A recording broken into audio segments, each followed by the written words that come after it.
Do you like retro games? Yeah!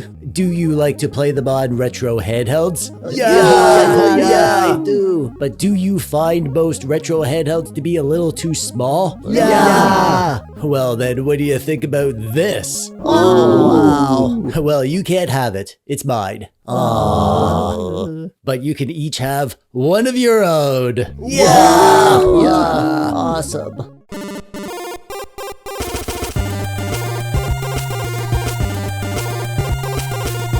Hey there, I'm TechDweeb, welcome. Thanks for clicking on the video today. There is a trend in the handheld space to make sleek, small, thin, lightweight devices. It seems that everything's going towards a minimalist approach, with tight control layouts that leave no wasted space. Sure, they're not as comfortable as they would be if they were bigger and bulkier, but at least they could fit in your pocket, right? Well, not all of them, obviously. Yeah, that sort of thing. However, there are probably some people who aren't into that trend. Some people who find these things a little too cramped, too awkward, and just uncomfortable. If only there were more handhelds that did away with all this sleek efficiency and just made something big. I like them big. I like them chunky. I like my RG405V because it's big. It's a big retro handheld is what I'm saying. This, ladies and gentlemen, is the RG405V. It is the kinda vertical sequel to the RG405M, which I loved. It has the same screen size and the same internal components, but apart from that, the 405M couldn't be more different than the 405V. This is a big boy handheld. When I unbox a new device and get it into my hands for the first time, I can usually instantly tell if I'm gonna like it or not, based purely on how it feels in my hands. But the RG405V was the first that threw me for a loop. I didn't know how I felt about it, and I've been using it for over a week now, and it's taken me a while to decide. I don't think there will be many people that will be neutral about this thing. I think most people are either gonna love it to bits and it'll be their new favorite device for all time and they'll leave it in their will to their grandkids, or they're gonna hate it to bits and literally run outside and throw it into traffic the moment that they touch it for the first time. However, we have to give credit where credit is due. In a world of devices that are all the same basic size, the same basic shape, in a world of copycats, Anbernic is doing something different with the RG405V. There are no other handhelds out there like it. So thanks Anbernic for spicing things up a bit. I'm all for it. Before we get too far along, let's go over the specs. This thing is powered by the Unisoc Tiger T618 chip, which is called that because the man who invented it had 618 pet tigers. We also get 4 gigabytes of LPDDR4X RAM, 128 gigabytes of eMMC internal storage with micro SD card expansion, 5G Wi-Fi and Bluetooth 5.0, 1 USB-C port for charging, but we have no video out capabilities unfortunately. The system is running a custom build of Android 12, and we get a whopping 550 milliamp hour battery in this big old booty, which will give you around 9 hours of game time. It's 282 grams or 7.5 Twinkies for my American audience, and it smells like plastic. This thing is big. It's a really big handheld. It's bigger than an original Game Boy, and that's saying a lot because the original Game Boy is a freaking brick. If you found that lots of these retro handhelds can be a bit on the small side, a bit cramped, then the RG405V might be the handheld that you've been waiting for. I know lots of people complained about the way it looks, but I love it. I love the original Game Boy vibe of my Model 2. That's the flavor of the handhelds that I choose the most often, as you've probably noticed. One thing I'm happy about here is the color of the gray. On the 353V and the RG35XX, they went with a stark colorless gray. But then on the RG353PS, Anbernic mixed it up and went with a warmer beige color, which looks way better. And I was very happy to see that they went with the same color here. But, and that's a big but, We can't talk about the look of this thing without taking a peek around back. And oh baby, look at that booty. This thing has some seriously big grips, which do look silly, but they're not there to look cool. They're there to be comfortable. And I get what they're going for, and it more or less works. But here's the thing. Whether you find the shape of this comfortable will highly depend on your hand size and shape. I find them okay, but they're a little bit awkward. I find my long, skinny fingers can't quite find the perfect spot to rest here. And overall, I think they're a bit too angular. That's how it feels in my hands.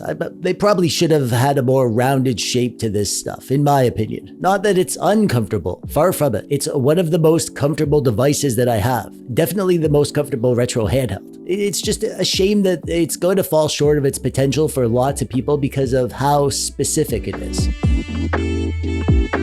The screen on this thing is big. This is a 4-inch screen, which feels way bigger than the 3.5-inch screen. If you don't have the best eyesight, or if you just like a nice big visual experience, then this screen will probably feel great for you. The actual quality of the screen is fine. It has a decent pixel density, and it's a touchscreen, which is important for Android. Not the best viewing angles, and it's not super bright, but it's pretty good. It's fine. However, one thing that Anbernic did here that they did on the 405M, and I hated it there, is that they have a sharpening filter applied globally to the whole device. From the operating system to the games, everything looks like it has a cheesy Photoshop sharpening filter applied to it. There is a fix for that, and I'll explain it in a bit, but it's just freaking annoying that Anbernic is doing this. Like, does anyone actually think this looks good? The speakers are okay.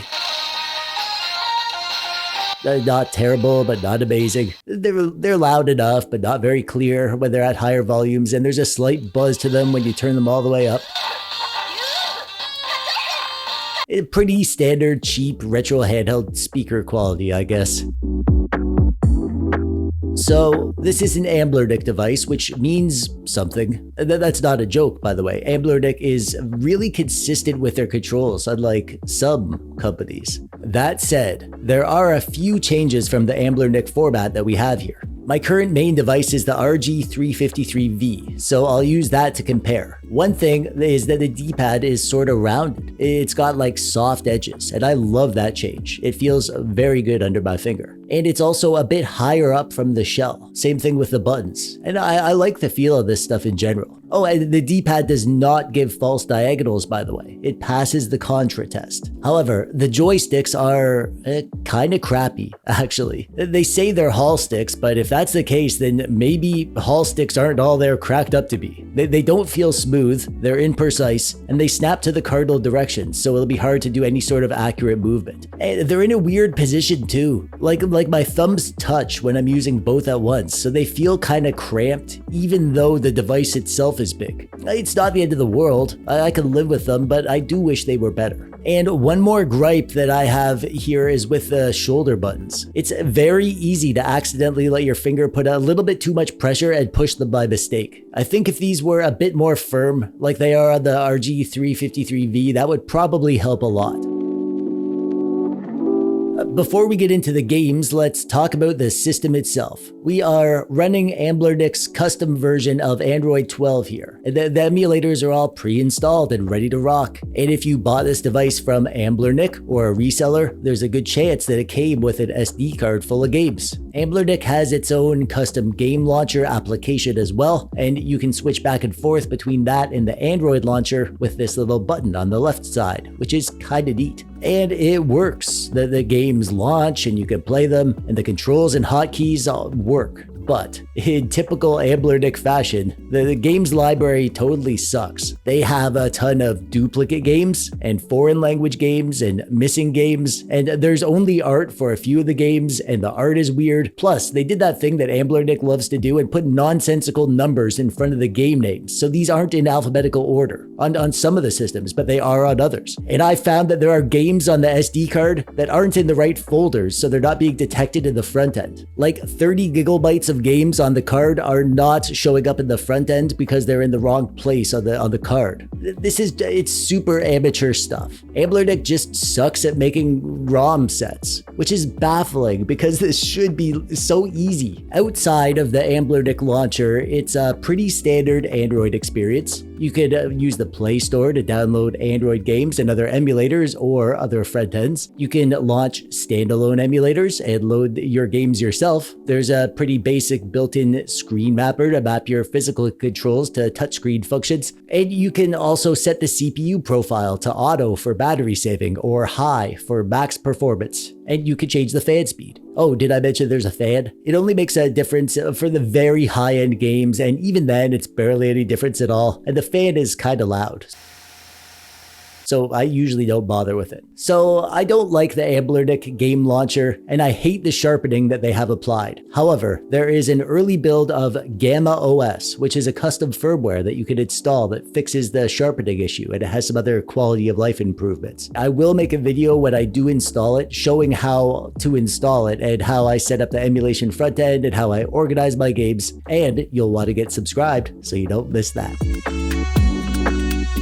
On to the performance. I'm not going to go super in depth here because this T618 chipset has been benchmarked to death. You're going to get pretty much the exact same performance that we got on the RP3 Plus and the Retroid Pocket Flip and the RG405M and the PAL Kitty X28. There's nothing new here, but I'll give you the big picture. So for the older stuff, the screen on this thing has a 640 by 480 resolution, which means that we can use integer scaling on the NES to get a nice big pixel perfect image. We won't get full screen pixel perfect scaling on Game Boy or Game Boy Color, but we have enough pixels to work with here that they still look great at full screen without integer scaling. And we get nearly full screen integer scaling on Super Nintendo. And we get pixel perfect integer scaling on TurboGrafx 16 and Sega Genesis. Not only that, but we have the horsepower to use shaders. So even more intensive CRT shaders, like my favorite, CRT Geom, will run perfectly fine without any slowdown or stuttering. Playing these 8-bit and 16-bit and 32-bit games like this really completes the retro feeling on this thing. I've also enjoyed arcade games on here too, because those games tend to be a bit more bright and colorful, a bit more of a feast for the senses. So overall, these old systems are so fun to play on here, and they look freaking awesome on this big screen. Early 3D stuff is going to be no problem either. PS1, Nintendo 64, Sega Saturn, there won't be any games from those systems that won't run at full speed. Even the trickier stuff like the harder to run Nintendo 64 games. I complained about the analog sticks earlier, but honestly, if you're not playing something that requires extreme precisions, then these will work totally fine. I love my RG405V, but it can't handle every Nintendo 64 game without slowdown, but this thing absolutely can. There's lots you can play on here, but I think Nintendo 64 is my favorite system because it runs so well, and the controls feel great, and the big screen lends itself well to these early 3D systems, and they don't even push the hardware that hard. You can get a ton of battery life playing these games. PSP and Nintendo DS and 3DS are doable. You can absolutely play any PSP game or DS game and lots of 3DS games, but it's not ideal because of the screen. PSP is a widescreen system, so on a 4x3 screen like this, they'll be pretty small with substantial letterbox bars on the screen. And DS and 3DS are dual screen systems, obviously. So some games will be alright if it's mostly one screen, but some won't. I like Nintendo DS emulation, and I guess it's cool that you can use the touchscreen here, but honestly, I think you'd have many better ways to use this thing other than doing DS or 3DS emulation. For example, what about Dreamcast? Dreamcast is amazing. There won't be any Dreamcast games that you can't run. Even the higher end stuff will run fine without any slowdown or stuttering or anything. And they actually do look amazing on this screen as well. These games ran at 640 by 480 resolution, which is exactly what we have here. So just as a portable Dreamcast machine, this thing is freaking perfect. GameCube is going to be pretty good, although you'll have to expect to make some settings changes and maybe install some different versions versions of Dolphin to get lots of the games to run. Also, having the European version of the ROMs helps because those run at 50 FPS instead of 60 FPS, which is a much easier target to be able to get full speed. About 50% of the GameCube library will run at full speed, completely problem-free, and 25 will run, but you'll need to make some tweaks, and 25% will not be playable. I have a GameCube emulation guide that I made for the RP3 Plus, and everything in there applies to the 405V since it's the same system and the same chip. I'll include a link to that in the description below if you want to know how to get the best GameCube performance on this thing. And PS2 is going to be okay. I'd estimate maybe 50 to 60% of PS2 games are going to run well enough to be able to be playable. But even though the most demanding games won't run, there are a ton of amazing PS2 games that will run. My two favorite PS2 games, Red Dead Revolver and Evil Dead Regeneration, they both run completely problem-free. So keep your expectations in check and you'll probably be pleasantly surprised at the quality of things you'll be able to get running on here. Okay, so whether or not this is going to be right for you is going to come down to what you need, what you expect, and what shape your hands are.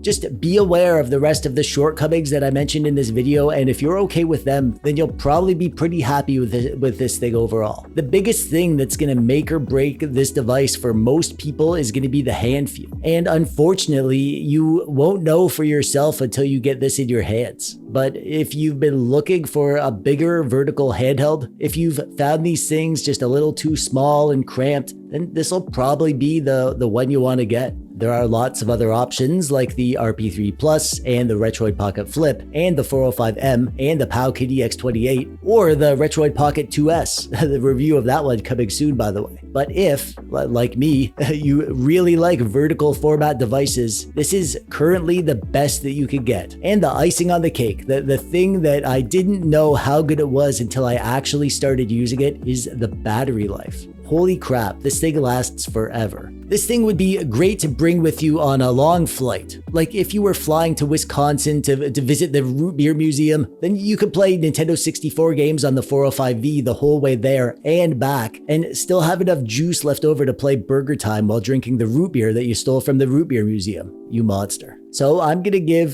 the RG405V 13 antique root beers out of 17. And I'll throw in a copy of the 1988 film Big on VHS, because it's big. If you want to pick one of these up, I'll include a link in the description below. And that brings us to the end. Thanks for watching and stuff. Thanks, as always, to my generous patrons who help make what I do possible. If you'd like to support your favorite TechDweeb, there's a link to my Patreon page in the description below. When you're done here, maybe check out my review of the RG405M. That's another great device and a good choice if you're interested in this thing. There's a link on the screen right now and at the top of the description below for your convenience. And you can go check that out now because we're done here. I'm TechDweeb. Thanks for watching. Bye-bye.